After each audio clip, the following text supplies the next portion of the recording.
Morning, dear friends. Welcome. It is Wednesday, Sivan 23, Chav Gimel Sivan, June 22nd. We're here to study the entire Talmud, one page, one line at a time. We are now Kol Kisvei. Kol HaKelim. That's chapter 17, page 122b. And we are extremely excited to welcome back our dear Dr. Hammer. Let's dedicate today's learning in honor of his return from Israel and wishing for only good, healthy, happy, nachasful time here. And there's so many times throughout the Gemara that we were thinking, what would Dr. Hammer say? And, there's different times. We talked about fires and kavana and malacha gufa. And so we're grateful that you're back. And Baruch Hashem, you happy to be back. I hope you feel as good as you look, notwithstanding the jet lag and whatever. So we're grateful that you're here, and thank you for coming back. So just to give everyone a fast, and I'm sure everybody agrees with me. I hope you don't vote on it. So we just started a new chapter yesterday, and as we pointed out, again, I'm just going to give a fast intro or a fast refresher. As we pointed out, the most commonly known word of Shabbos, if we were playing a word association, if we'd ask someone to say what word comes to mind when we say the word Shabbos, odds are, for sure, I said yesterday 90%, but I'll take it back to 50 chance the reaction is going to be muksa. Because muksa is the word we are most familiar with, the word, and it's almost synonymous with anything that's not Shabbostic. But the reality is that muksa has muksa has a precise definition. Muksa is those things that we don't handle, we don't carry on Shabbos. But as to why something might be muksa, there are several different possible items that would qualify or be considered muksa. And the item that we're talking about initially would be muksa klisha malachta le'isser, something that its use is prohibited on Shabbos. So Reb Beryl, I think, suggested an iPhone, certainly farming implements, cutting implements, sewing implements, writing implements, all things that are used in the 39 malachis, which again, to point out, 39 malachis are a mitzvah to do when it's not Shabbos, but an avera to do on Shabbos. And so that's something that generally the Chazal want a person to avoid handling. It's muksa so that we don't come to do a malach. There are other types of muksa as well, and we will get into all of them, or many of them, as well as many of the waivers or the reasons why something might be allowed to be handled. But the point that we should just point out going into this is that generally speaking, there was a little bit of an evolution in the time of the Bayis Sheni, as we read together in the Rambam, and also from some of the other introductions that were put around, that there may have been a time where really every keli was considered a muksa. And then as the Jewish people excelled, if you will, in their observance of Shabbos, Chazal scaled back or gave an important waiver for items that are needed on Shabbos, because to be functional on Shabbos, we need to have different accessories, different things that are permissible to use. And so yesterday we read a Mishnah which really touched on two items, and the Gemara is going to analyze today. Point one was that kelim that have a door, something that's, let's say, hinged that closes it, the door is not considered muksa even if it is detached. And then we talked about a number of items that their primary malacha is the isser, but they also have a permissible function, and we discussed that the Mishnah says they may be taken on Shabbos. That's the Mishnah. Any comments, questions, or points before I share the screen and we jump into the Gemara? Doctor? Rabbi? Yes. A patish is muksa, correct? So did you read the Mishnah? I'm not talking about maket, a patish, a hammer. Yes, a hammer is generally I'm not muksa. playing with the words. Yeah, okay. So a hammer is muksa. So I have a question. Sometimes you could use, let's say, your thumb instead of a hammer. So if something is about to fall, like a mezuzah is hanging on a thin thread, and you see one nail is out and the other one, and it's hanging over, okay? And if you do nothing, it's Shabbos, maybe it'll fall to the ground, and not a good thing. And you're allowed to touch a mezuzah, but you're not allowed to use a hammer. But if you use your thumb to push in the nail or the screw till you can use a hammer, what's the deal? Is it okay? I know the real question is, can we use a hammer's thumb? An interesting question. I believe the answer would be no, not to do anything. Would it be considered bona? Yeah, that would be a problem of it would be a problem of boina. Rabbi, we also have the example that you're not allowed to tell somebody not to put out a fire. Right. So you suffer damages sometimes, even though it may not be logical. So I just want to clarify. First of all, I'm so grateful that we get to have a patish hammer conversation. And actually, our Mishnah almost says the word patish, but it uses another Hebrew word for hammer. Our Mishnah talks about a kornas, which we said might be a sledgehammer or a mallet. So we actually do get an honorable mention for the hammer. But again, to your question, I think it's a good question because it helps us clarify. There are really two separate issues. There is the act of a malacha, which is prohibited biblically, and then there's the handling of the hammer, which is an implement with that malachta is l'isser. And so when we're talking about in muksa, is not to wield the hammer in a prohibited manner, but it's really a question of carrying it at all. And what our Mishnah and our Gemara is going to discuss is, although the starting point would be that you cannot carry a hammer on Shabbos, there are perhaps a series of reasons why a hammer may yet be permitted to be carried and moved, but I don't believe we're going to get into the territory of allowing the kli shemalachta l'isser, the item that has a prohibited function. We're not going to talk about being allowed to do that malacha. We're going to talk about, however, other reasons why a hammer may be permitted to be handled. So shkach for the question. But so in other words, what your question allows us to clarify is that the bulk of the next few pages, we're going to detour or move away from the discussion of malacha. And now we're going to talk about handling items that are usually used for malacha, but maybe there is a permissible use. So for example, the Mishnah says a hammer is usually used for knocking nails or demolition, let's say, if it's a big sledgehammer, but you could also use it to break open a nut. And that's actually the example the Mishnah gives, a kornas to open a nut. So on Shabbos, you're allowed to eat and you're allowed to crack open the shell to get the fruit that's inside of it. Not to say that there aren't any instructions about how to do so, but for the purposes of our Mishnah says that you could use a kornas. So with Hashem's help, in the coming days, maybe even today, we'll actually see the discussion of a hammer in a Mishnah. So with that, let us share the screen. And we'll jump right in. Yeah, that's not helpful, but here we go. So actually, I don't want to go over the whole Mishnah, but just to show you, this is the first paragraph. All vessels that move on Shabbos, their doors were removed. They are allowed to be handled. And then we talk about the use of a number of items for permissible uses. So here we talk about a mallet to crack nuts, or a kornas lefatzeh gozim, kardon lachtoch et advela, an axe, which you can't use an axe to chop wood, but you can use an axe for cutting open food. So you have I don't know why the Mishnah didn't give an example of, like, if you have a birthday cake, you can take an axe to anyway. Okay, well, let's see the Mishnah. By the way, I dusted off our Steinsaltz Gemara with illustration, imagining that with this Gemara we're going to be able to put to use the illustrations that the Steinsaltz Gemara provides. So not necessarily today, but just, you should know, I dusted it off, and believe that I'm going to keep it close so that we'll have that as an additional reference. Let me just see why my mouse isn't working. Now it is. All right, here we go. The Mishnah says, Kol hakelim mitolim, that you're allowed to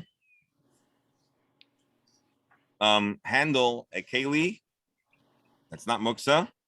Its doors, while attached, are not muksa, and the doors are even not muksa when they are detached. The first question our Gemara is going to ask is, when were those doors detached? Did they break on Shabbos, or did they break before Shabbos? Rabbi, Yes.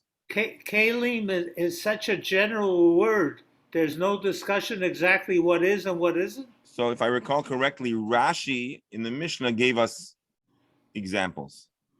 Kol HaKelim, I'm just going to show you this Rashi. Kol HaKelim, sheyesh lahem daltot, a vessel that has a door. Kigon, for example, shida, teva, umigdal, a chest, a box, or a portable cabinet. So nitalim b'Shabbat, those kelim are small and portable. You can move them on Shabbos. V'dalatot sheyesh lahem b'tzidan imahen, and the doors that cover a chest, so like the top of a chest, the door of a closet, or another kind of hinged door. That's how I imagine it, anyways. And nitalim imahem, they're allowed to be carried both and handled both while attached and also when they are detached. So why would Rashi just limit it? I'm sorry. Why would Rashi limit kalim to a teva, shida, and stuff like that? What a kli is usually any utensil. Because I believe those were the prevalent Mishnah era kalim that would likely have But any utensil would be a question. You're asking why does Rashi give us an example? Oh no, not why he gives example. He gives us examples. He explains many times. Well, let me ask you. Why is he limited to those very specific kalim? I mean, you're asking an interesting question. I don't want to answer I don't have an answer necessarily, but let me ask you: if you were to rewrite Rashi, what would you put there as an example instead? First of all, I would probably not put anything because don't give any example. That's why we're using a general term. But then Reb Beryl would not have an answer to his question. Reb Beryl asked. So I would not write down any explanation, and because it would be applicable to any utensil. Once he writes a specific, then he sort of limits it. But he doesn't say exclusively. He's giving us an example. But you're asking actually a very good question, which is when Rashi chooses to give us an example, there likely is some degree of depth. Because people could say, well, I can move these things, but since he specified these three items, it precludes anything else. I mean, kol kalim is such a general phrase. It's like everything.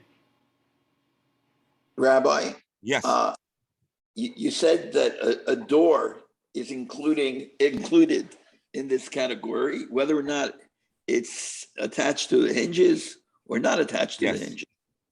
But what about, let's say, a pocket door? Okay, so the pocket door, came off. You were opening it, came off. So now in your two hands, you have a 6 foot by 3 foot pocket door from a room or a closet. And if you put it back, why is that not bona? Why are you not? Doctor, no, you're mamish on target. Let me reread the Mishnah because you're predicting. It's actually brilliant that you weren't here yesterday, and I'll tell you why. Because sometimes we don't appreciate why the Mishnah adds all of the details that it does, and because you didn't see the Mishnah and you're asking the question, you're proving to us that the Mishnah, you're being mechaven to the Mishnah's structure. So actually, I have an answer to my question. Hold on, but I want to just read the Mishnah. I want to hear the answer. Kol kelim nitalim b'Shabbat, v'daltotehem imahem. All the kelim that are allowed to be moved on Shabbos, their doors can be moved with them. Afal pish nisparku b'Shabbat, even though they may have come off on Shabbos. I just want to point out there's a big discussion in the Gemara and in Rashi and in Tosfos about the final version, if there are words missing or there's slight editing in the Mishnah, but we'll take it right now at face value. So even if the doors popped off on Shabbos, and you might think it would be muksa, it's not muksa. Why would you think it's muksa? Because of Dr. Hammer's question. They are unlike the doors of a home, which the doors of a home, when they are detached, are muksa, because they don't have any function, and more importantly, as Rashi pointed out, they were not muchan. They were not carried around until beyond the way they were attached to the door, unlike the kelim with their handles, which you move around the kelim, so it's considered muchan. those doors are muktzah. So basically, the Mishnah didn't give us a lot of words. In our analysis in the Gemara, we might gain some more clarity or depth. But the point is that it would be inaccurate to compare the door, even a pocket door, any kind of door that's on a wall, to the door of a keli. I'll tell you something else. In English, I don't suppose we would call the delatot a door. In Mishnaic Hebrew, it's the same. It's a hinged something that opens and closes. In our in our language, we would never really think to call the cover of a chest or a door. But it's helpful actually in this instance because conceptually they're similar, and we therefore are compelled to clarify the distinction.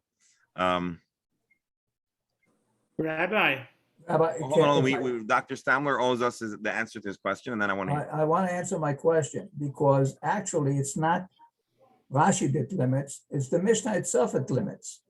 When it says kol hakelim, it's only the beginning, but then it goes on to explain daltotem imahen. So it's specific, the Mishnah itself limits the kelim in this case that have doors. And that's where Rashi comes in, and explains which kelim have doors. Rabbi. Yeah, I see. Thank you. I see. I didn't understand the question. Now I realize I didn't understand the question. And yes, so we're giving specific instances of doored or hinged kelim that have covers. Rabbi, do we need a Mishnah to tell us not to carry around doors of a house on Shabbos? We're not talking about carrying around, but yeah, they become muktzah if they fall off the hinge. Yeah.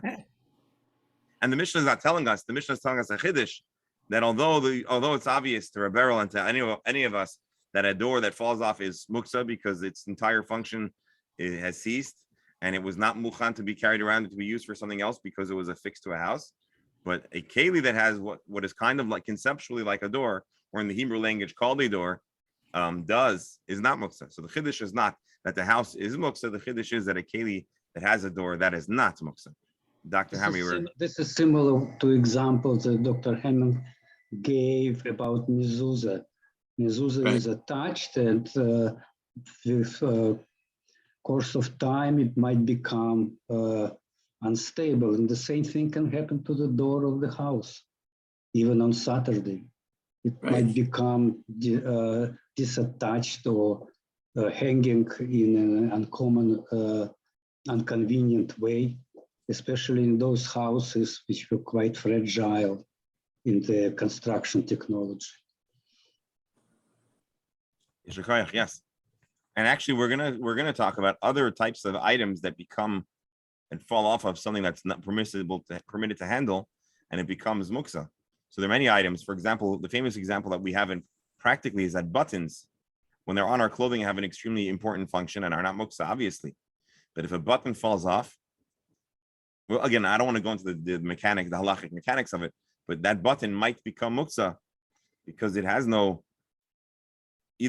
function, or it was not considered available for any other function or use on Shabbos, and it may be considered muksa. But so to our point, our Mishnah talks about the status, the muksa status of kelim, the doors really of kelim. And that's going to be our Gemara's first conversation. And by the way, the exercise that we just did is similar to what I sometimes find very interesting when you read a Gemara without Rashi, and you try to you make sense of it. You see how you would understand it, and then you find if you read Rashi, and you'll discover that Rashi maybe has a different take on the Gemara. The contrast is helpful because it allows you to really appreciate the different ways to understand the Gemara, and then it allows you to appreciate why Rashi has to comment at all, because Rashi is giving a certain halach, and then you can contrast the differences, and it highlights the depth of the conversation. And so what happened here is that we had the opportunity to really appreciate, because here's what happened. Rebberal asked the question. Rebberal said the chronology was different, but Rebberal asked the question, why does the Mishnah even talk about the doors of houses? It's obvious. And the answer is, it is obvious, but it is necessary to inform us about the first part of the door. And Dr. Hammer's question as well about a door makes us realize that the Mishnah actually had no choice, although we wouldn't have necessarily appreciated it. The Mishnah had no choice but to compare and contrast the different types of doors, because otherwise we would be utterly lost in this conversation And had we just read the Mishnah, we'd say, oh yeah, that's what the Mishnah says. But allowing us to visit in this manner shows us the wisdom of the mechaber of the Mishnah, or the editor, or the redactor, or the, and so we have a greater appreciation of the Mishnah now. So yasher koach to everyone for this unscheduled exercise, but I think it really allows us to appreciate it. And now, if I get my mouse to work, let's start the Gemara. And actually, I have to do one more thing. No, the Tosfos isn't here. Okay, let's start the Gemara. Kol ha-kelim nitalim. The Mishnah says that all kelim are allowed to be carried. They're not muksa. The afal pi shenisparku b'Shabbos, even if it became detached on Shabbos. And the Gemara says, and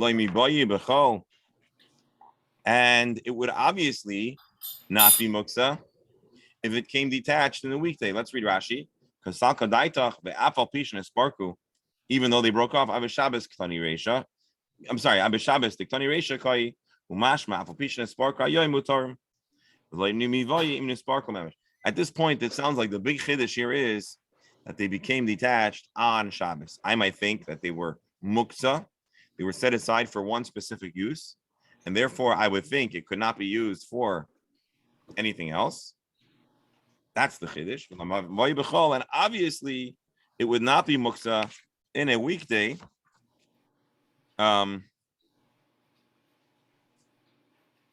Because then it's for sure not muksa. More says, it doesn't make sense. B'Shabbos muchanim al gabi avihim. A door of a keli on Shabbos, you expected to carry it around because it was still attached to its parent, its father, the primary item upon which it is attached.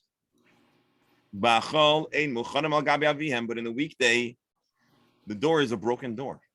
You put it aside until you fix it. Meaning, on one hand, you didn't have in mind to handle the door independently of the keli, but at least you had in mind to handle the door.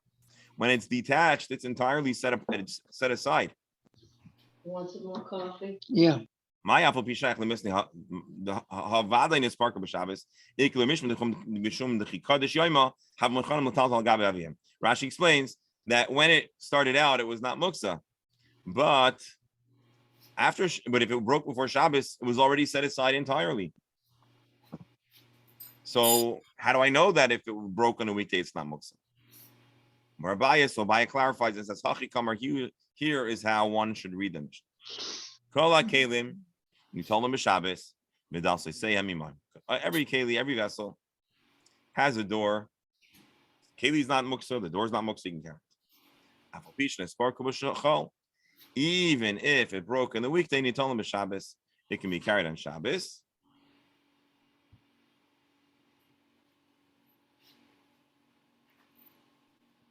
Rabbi, Hold on one second. Give me 1 second, please. The Mishnah, we have to look at the Mishnah again. The Mishnah says, Afal Pishin is Sparko b'Shabbos. The Chiddush is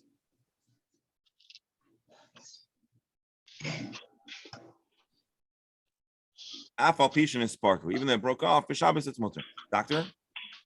yeah, if I may, I want to get back to the differentiation between the main door, the front door, the outer door, and the other kalim that have door-like features. We can't. Here's the scenario: the front door of the shul.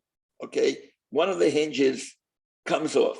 Okay, it's 9 o'clock in the morning, and people are going in and out. Okay, so there are several options that may be considered. Okay, one is to make sure that people don't use that entrance now and go around through the yard and blah, blah, blah. The other is to ask the security guard to say, it looks like it's unsafe here. And I don't know, maybe even a little more direction. Maybe if a chair were put there, it would not fall down. Or maybe you know how to fix it or whatever. The question is, how does that fit in that a main door, which is usually a lot more potentially dangerous to a larger number of people, is muksa to the point where even when there's a sakana, you really can't touch it. And the drawer from a chest in your bedroom is falling down. You could just easily avoid it. Right. So I So don't know. Yeah. here we're not, the consideration is not about sakana. So when we say that a door in a house is more muksa than a door of your chest, or let's think of a tobacco case, that's probably something that's maybe in a modern day, you know those, not that I'm endorsing using those, those old-fashioned tobacco holder cases where you have the top that pops off.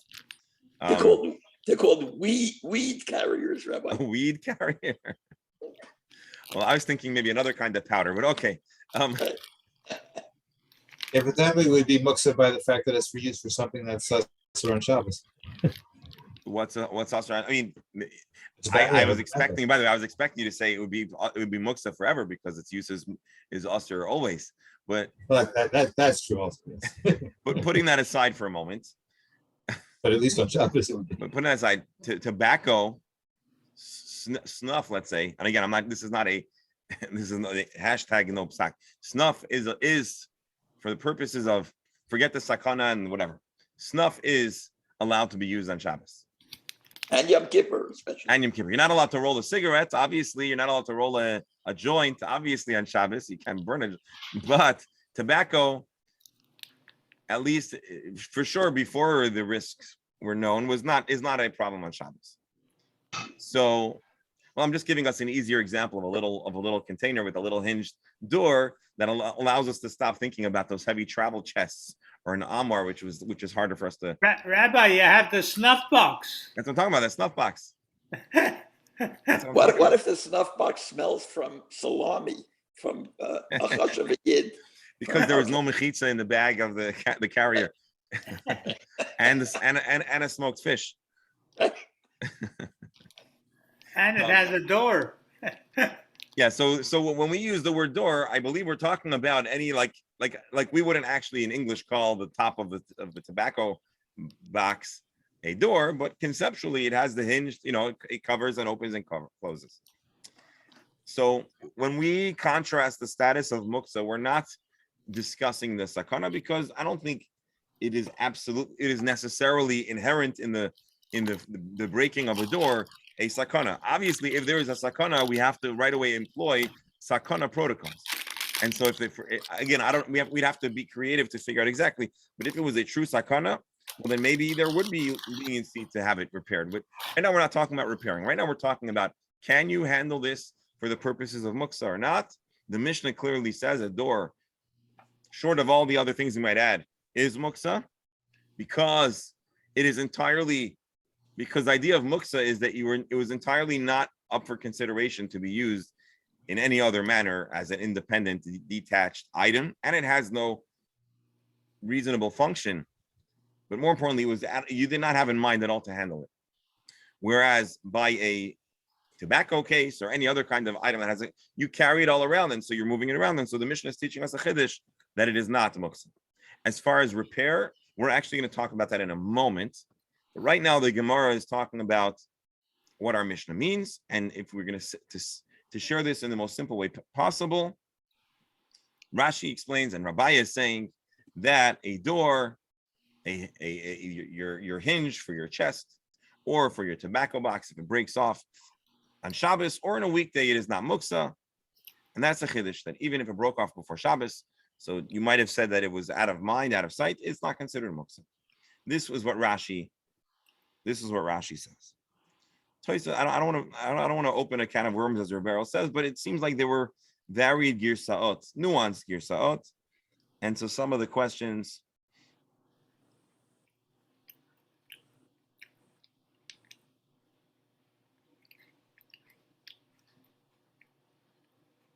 Let me read.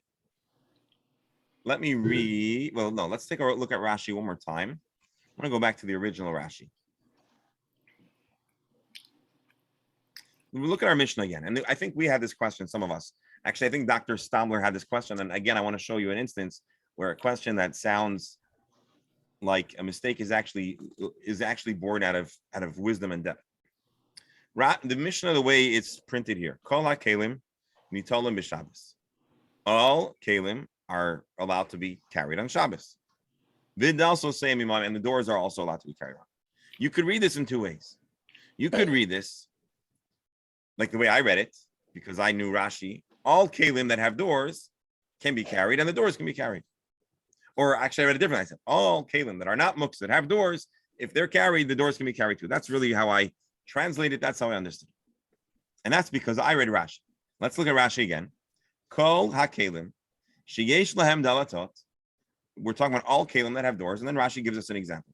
Dr. Stamler's original question, which I didn't realize what he was asking right away until he clarified, was, hey, 1 second, kol hakelim.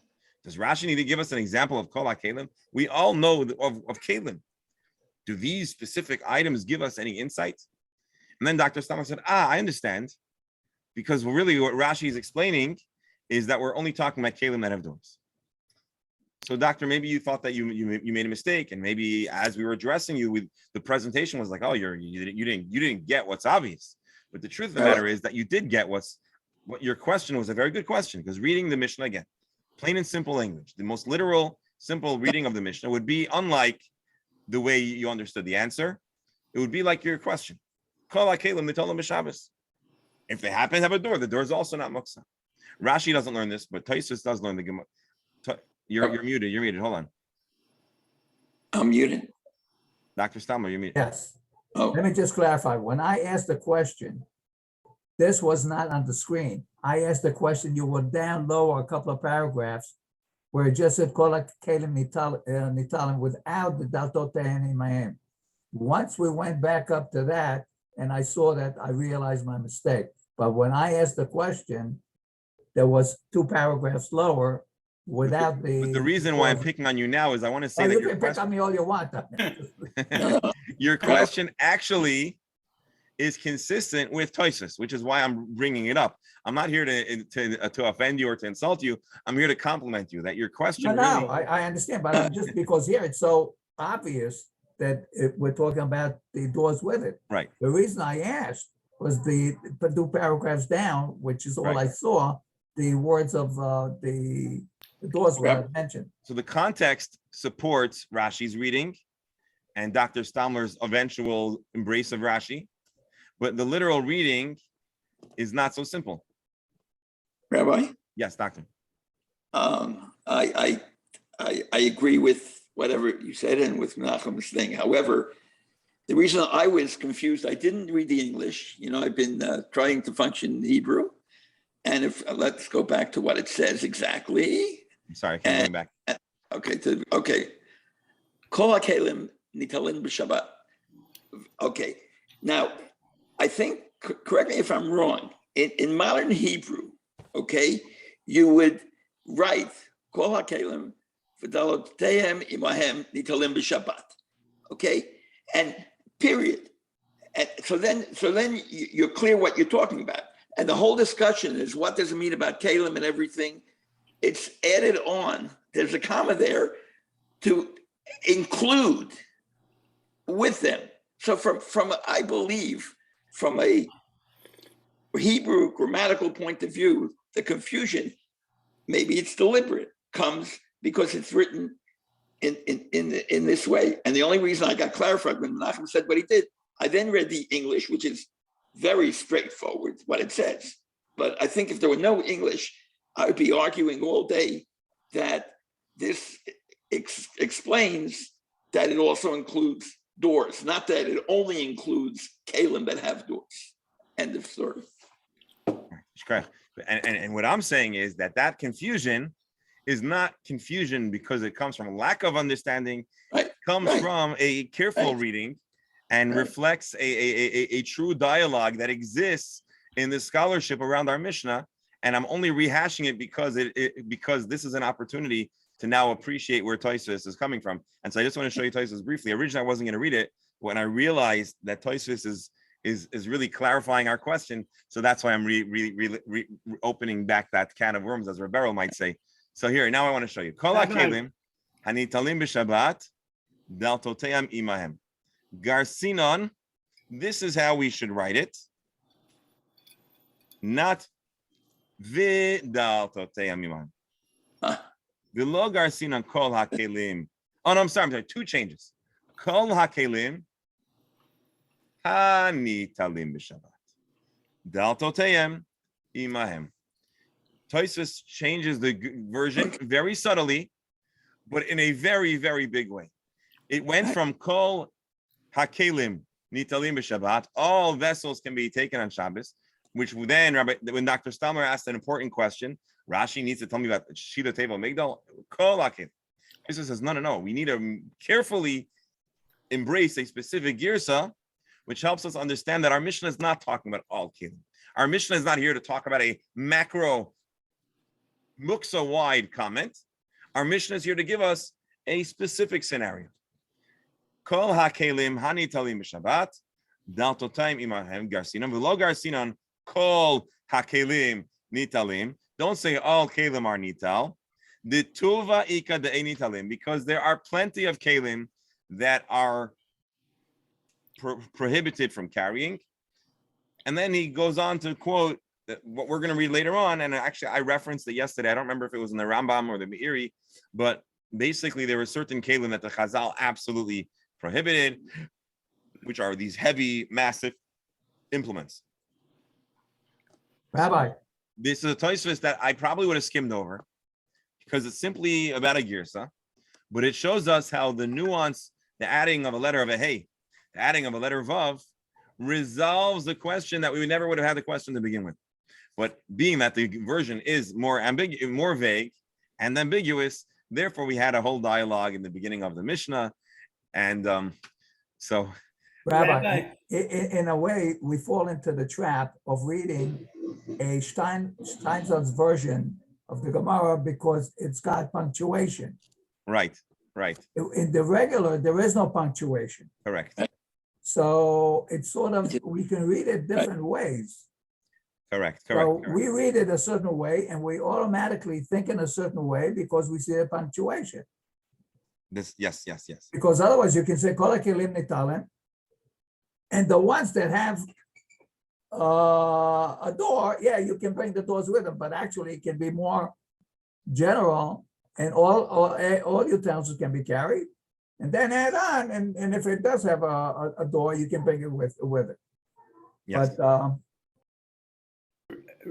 Rabbi, So hold on. So one second. So I think with this, and Rebel, hold your comment just for a second. I think with this we close out this exercise. We don't always take the time to harp on but I think it was I enjoyed it. So I thank you for your indulgence. Rebel? I have a completely different problem. What about the concern that by moving the vessel, you have a problem? You're not allowed to straighten out the earth. You're not allowed to kill a bug. Are we not concerned where you move it, how you move it, what happens with you moving it? So we certainly need to consider all those considerations, but for the purposes of it being classified as muksa or not muksa, we don't need to consider all those. So even an item that is not muksa, it doesn't mean that you can do anything you want with it. It just means that it isn't, but essentially off limits. You have certain things that are by their very existence not to be handled on Shabbos. For example, the default setting on a rock on Shabbos is you cannot handle it. The default setting on sand is that you cannot handle it. The default setting on any keli that's really muksa is that you cannot handle it, with certain exceptions. But certainly to say something is not muksa doesn't mean that you can use it in a prohibited manner. It just means that you can hold it, but now you need to be mindful with how you use it. Yeah. And by the way, this was in a sense a variation of Dr. Hammer's question about the hammer, which is by saying something is not muksa doesn't mean you could use it. And it reminds me of a kind of a joke. But I remember in camp, the camp has an eruv, and there were the camp is obviously very concerned about keeping kids within camp limits for safety. And so there's a very, very strongly enforced rule that you're not allowed to go past the eruv. And so the eruv is a visible perimeter that's even within the camp's limits, so that it's a siyag. it's an extra, and therefore no camper leaves that limitation without a staff member. And so the joke always was that, the Eruv and this probably applies also to general Eruvim, but the Eruv is such a important permissible act, and nothing is allowed to be outside of the Eruv that people enjoy, so if you're in the Eruv, you can drive a car, you can do anything you want, because the Eruv is like a bubble. But the bottom line, of course, is that an Eruv allows certain activity like carrying, but it doesn't permit Shabbosly unpermitted activities. And the same, of course, to say something is not muksa doesn't mean you can handle it in a un-Shabbos-dik way. It just means that it's not essentially off limits from being handled. You just have to wield it in accordance to Shabbos protocol, let's say. So that's that. We are now going to hop over for a moment to another question. The question of repair. And it was touched upon over here as well. Not repair of the door of a home, which is obviously off limits, that would be boneh, but is there the well, actually, let me hold off. Toner Rabban, a Bryce. Deles that are Chazal taught. Deles shel shida, vishal teva, vishal migdal. The door of a chest, a box, a closet. Which, by the way, this might explain why Rashi brought these examples, because again, the Mishnah in its elaborated in the Bryce conversation actually used these as examples. Notlim, they can be taken off. Avalo machzirim, but they cannot be returned. Let's read Rashi. Notlim. Mashma misalkin oisay b'Shabbos. May heter tzir shalem. It sounds like what we're talking about is that you can pop off a door from the hinge. Now, before we even go further, I just want to consider the fact that today our hinges are affixed. You need a tool to to detach a door. Screwdriver, wrench, whatever. You can tell how handy I am and how many doors I've taken off. Oh, but you can just remove the pin. Or unscrew the hinge. But in the time... Oh, the pin. The pin, okay. You can just remove the But pin. how do you get the pin out? You can't bang it. Well, sometimes you gotta use, well, you you can't don't use a hammer necessarily thumb. You have bang to it. use an Sometimes actual it's- hammer. Yeah. But what about the mezuzah? Why can't you just take it out if it's hanging and just? So I'm not giving a final sack. Okay. But that, Okay. Bernie, because it's not a door. But right now we're talking about to me, it sounds like we're talking about a door that's even more simply removed than a hinge. Imagine if the door is just two hooks that slide into the hole, and all you need to do to remove it is just to pick it up and take it off. Let's say. I may be wrong, but that's how I'm reading Rashi right now. So he says you can remove a door, but you cannot restore it. Vishalul shall tarnagolim, but the door of a chicken coop, which a chicken coop, although structurally may be very similar to a large closet, but it's a building, it's attached to the ground. Lo notlim, lo machzirim. You cannot handle it. You cannot take it off, and you cannot put it back. Rashi, hold on. Rashi, lo notim v'lo machzirim, k'demefarish v'azol, chazarosei binyan mameshu. Taking it off is, putting it back is building. V'siluka is stira gomaru, and removing it would be demolition, which is entirely prohibited. Bishlema shalul shatarnagam. The Gemara's analysis says, I understand very well why you're not allowed to remove the chicken coop's door, kasavar kiva the mechabri ba'ara, being that the coop is connected to the ground. Yesh binyan bekarka, yesh stira bekarka, attaching or detaching something which is ultimately affixed to the ground is classified as boina, building, and stira, demolition. Elashida, elashashida v'shal teva v'shal migdal, but the door that's attached to a chest, closet, or box. Maika savar. What is the reason that it would be permitted to remove and prohibited to restore? Very simply. Here is the explanation of the question. There is a question out there. When you're fixing a keli, is that the biblical, or I shouldn't say biblical, is that the malacha of boina? And when you break a keli, is that considered soiser? Or does the Malacha of building and demolition only apply to structures, not to stuff. So the Gemara says either way, it's not going to make sense. If you believe that one is prohibited to build a keli, just as one is prohibited to build attached to the ground, yesh stira b'kelim, then taking it off should also be a problem. V'i ein stira b'kelim, but if you believe that it is not considered demo, ein binyan b'kelim. So basically, it should be a package deal. Either a keli cannot be undone and it cannot be fixed, or it can be both. Rashi, the chazarasai binyan al karchach. I'm sorry, the chazarasai binyan al karchach im yesh binyan yesh stira. If you're not allowed to restore it, means it's considered boina, well, then you shouldn't be allowed to undo it either. So help me make sense of this. Bryce asks the Gemara. It should be a package deal. Amar Abai explains. Of course, this Brysa, I shouldn't say of course, but this Brysa believes that yesh binyan b'kelim, that construction, building is not only for a structure, but also for stuff. And therefore, yesh stira b'kelim. And therefore, there is also demo. And what we said over here is not that you could remove it. Vishe nitlu ka'amar. We're not saying that you removed it. If it was removed,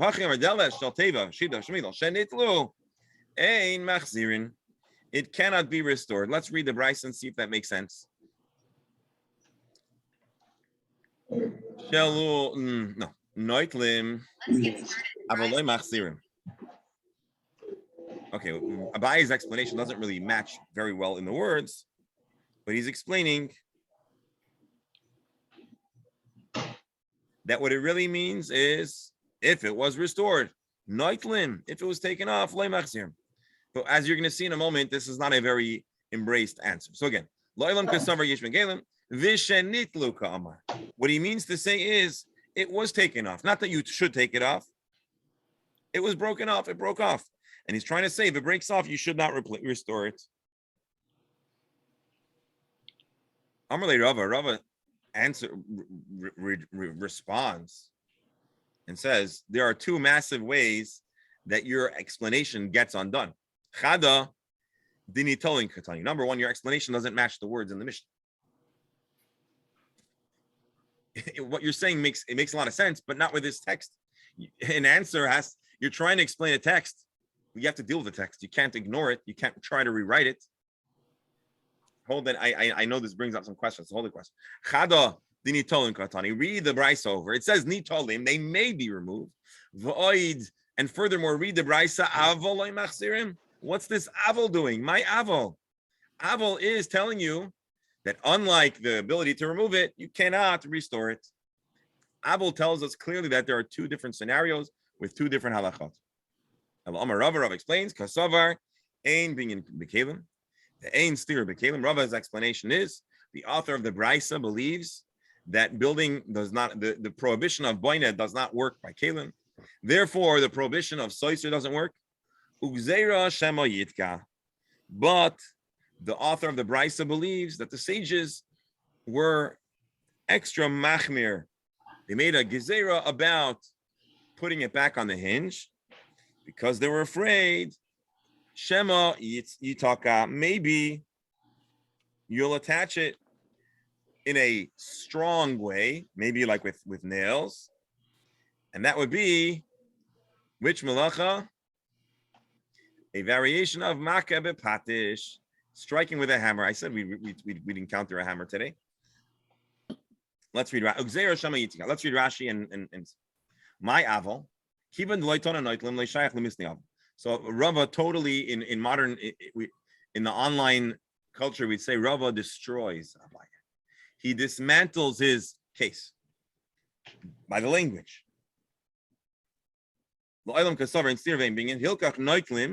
Being that it's not prohibited to demolish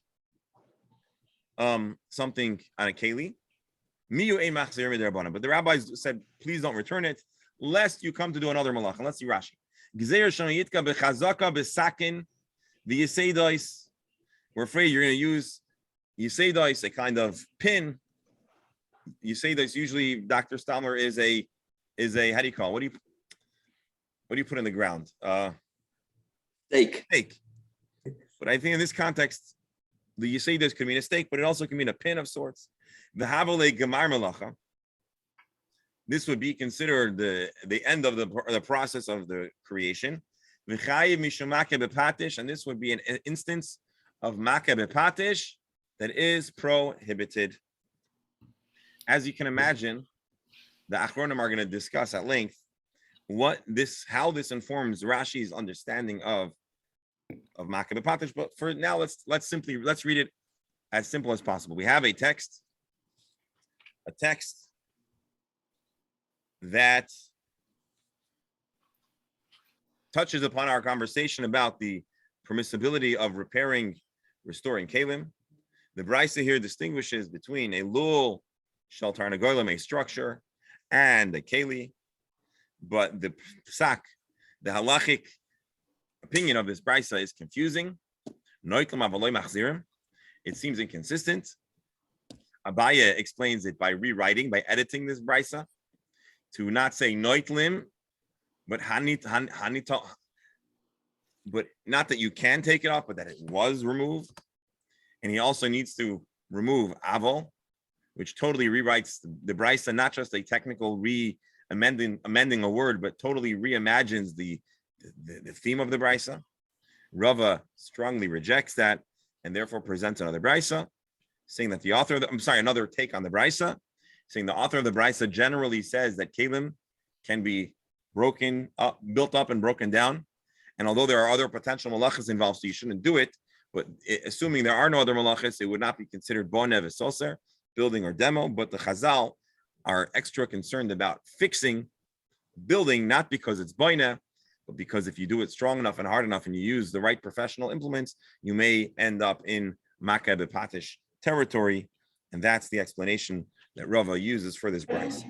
Of course, Abaya leaves us really wanting. And Abaya was brilliant and also well versed in the process of analysis of a brisa and well versed in the halacha. And so, what's going on? What's Abaya really saying? We have to make sense, or we would love to make sense of Abaya's comment too.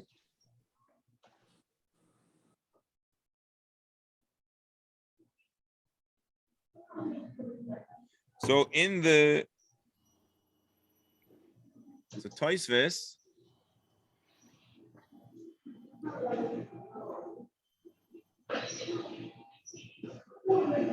hold on, bear with me a moment. Here.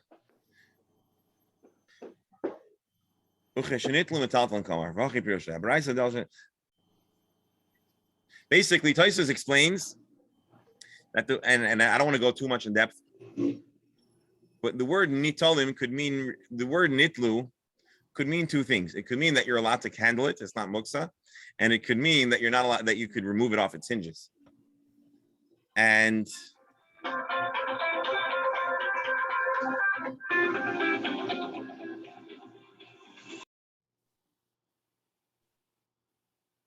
okay, I'm sorry. This Tosfos actually demands too much re-engineering the Gemara, so I'm going to try to do it.